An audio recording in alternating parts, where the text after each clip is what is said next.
In 2019, an institution in Africa discovered something was wrong.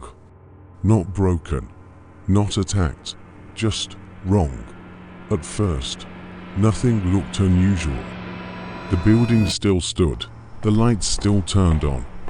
Employees still walked through the same doors, but inside the system, something had already shifted, because access was never questioned. And the one person who understood that was already inside. He had worked there for 7 years, quiet, reliable, efficient. He knew the schedules. He knew the blind spots. He knew which approvals required signatures, and which only required confidence. No one watched him closely. Why would they? He wasn't an outsider. He was trusted. And trust is the most powerful access of all. Every system runs on routine, the same corridors, the same desks, the same signatures, day after day. Routine creates comfort. Comfort creates blindness. He didn't need to force anything. He only needed to wait, because in large institutions, oversight is often assumed, not verified. To understand what happened, investigators later reconstructed the environment.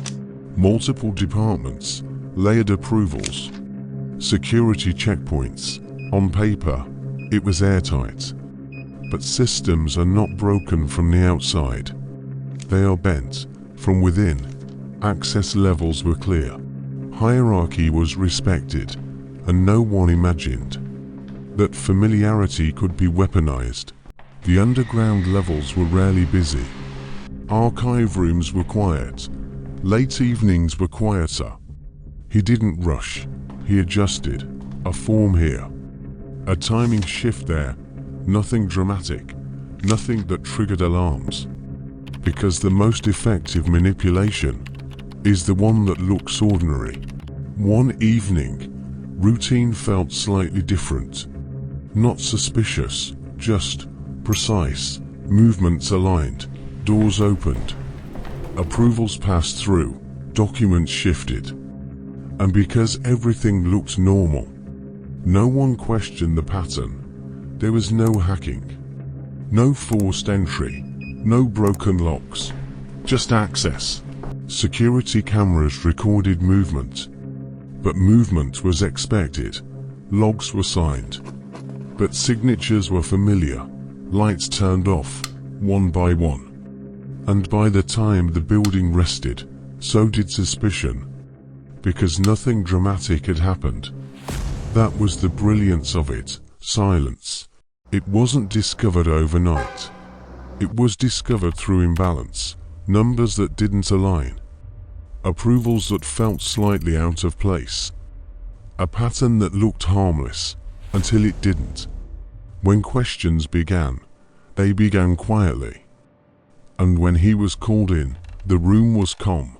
No shouting, no accusation, just documentation and silence. By morning, the corridors felt different. Not because they had changed, but because perception had. Trust had shifted. Access was reviewed. Protocols were tightened.